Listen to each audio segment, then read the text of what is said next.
friends, family, and internet strangers, Stephanie here, and welcome to a new What's for Dinner video. This one is a little bit different than normal just because of the holidays that happened recently, but I do have some new meal ideas for you as well as a look at some of what I had over the holidays and while I was visiting my hometown.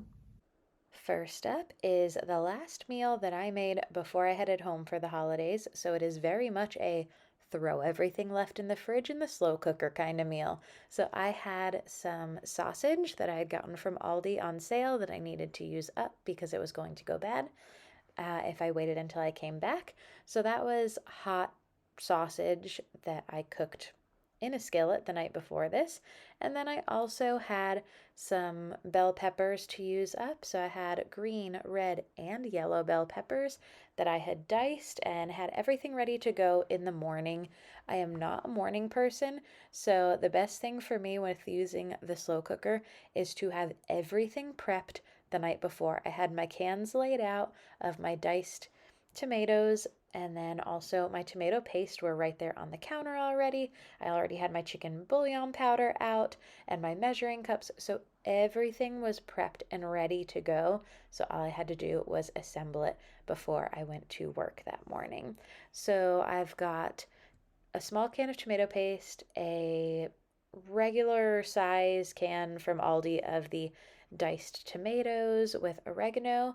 I've got my peppers, onions, garlic, and then I've got 3 cups of water going in and 3 teaspoons of the chicken bouillon. So you could also use chicken broth. You could also probably use veggie broth would be good in this, but I had options, so I chose to use the chicken bouillon powder for this. And then I mixed it all up. I added some Italian seasoning to this as my main seasoning, and this was delicious. I really enjoyed it. And then I put a bunch in the freezer as well because I was definitely not going to finish this before I traveled. So I've got a few of these still left over in my freezer that I can bring to work as some quick and easy lunches. Look how delicious that looks after being in the slow cooker all day. I cooked this on low for about 10 hours while I was at work, and it was tasty. This would be really good with bread, but I didn't have any bread. Next up is when I got home, the first takeout I wanted was from a place called Bellini's Counter, which is a local Italian fast food chain. Because, yes, where I'm from, we've got Italian fast food. So it's almost like a Chipotle, but Italian. So you choose whether you want a wrap, a salad, or a pasta bowl. You choose what type of pasta, what type of sauce, what type of meat, and then what you want on top, what kind of cheese and veggies and all of that. So for me, I choose usually rigatoni with Alfredo sauce with chicken cutlet as my protein, and then I add peppers and onions to it and a little bit of shaved Parmesan and a little bit of Romano cheese, and it is so good. I crave it every time I go home. By the time Christmas Eve came around, I had been cooking non-stop for several days, making all kinds of appetizers for different gatherings. And if you go back to Vlogmas, you can see some of that, and some of the appetizers will be in future videos. So Mom took the reins for Christmas Eve. She made ham with pineapple and maraschino cherries. That's our favorite way to have ham. She baked that in the oven and then made some sweet potatoes, which are boiled and then baked and layered with apples and brown sugar and butter, and that is one of my favorite ways to have sweet potatoes. We also just had frozen corn and some leftover fruit salad that had been from a family gathering we did the night before. Then came Christmas, and I have already shown how to make all of this, but for Christmas dinner, we always do Italian. So we had sauce with sausage and meatballs that my mom had prepped in advance. I made chicken parm, and then we had that with spaghetti and some garlic bread that we had gotten in the freezer section of the grocery store.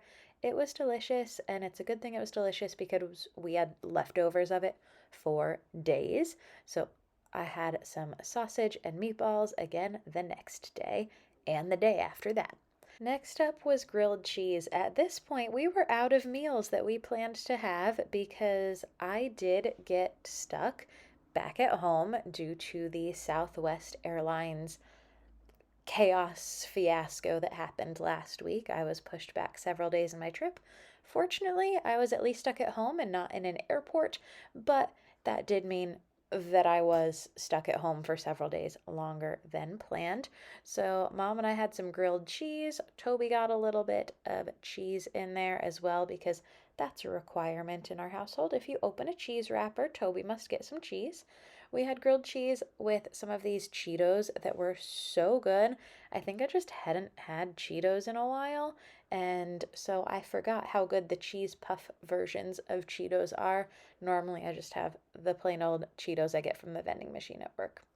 And then I had some veggies and some ranch sauce left over from a family gathering. I had made a veggie pizza that I had seen on Megan's channel over at Megan's Kitchen, and it was so good, but I had extra sauce and extra veggies, so I decided just to mix them together and make almost a little kind of veggie salad to go along with my grilled cheese. And then, of course, we had tomato soup with it as well. I made it home finally the night before New Year's Eve, but very late at night, and then I went straight to work on New Year's Eve. So by the time I got home, all of the grocery stores were closed, but I always have this mini quiche assortment from Aldi in my freezer. I always keep those stocked, and I'm going to be devastated if Aldi ever stops selling them because they make for the easiest quick dinner. I'll have them with just a frozen vegetable. I had them with some frozen broccoli. I just added a little bit of butter and then some of my corruption seasoning that I always use, and that was dinner. That's how I rang in the new year, and I was in bed by 9:45. So I made it to East Coast New Year's, and that was it. And then if you're looking for some more recipes on Friday, I'm going to have 2 casseroles for you as part of a Cozy Casseroles collab hosted by Sammy over at Manage in the Maze. So keep your eyes peeled for that. Thank you so much for watching. I hope y'all enjoyed this video, and if you did, I hope you give it a thumbs up, hit that subscribe button down below if you haven't already, and leave me a comment down below. Let me know, what did you eat over the holidays?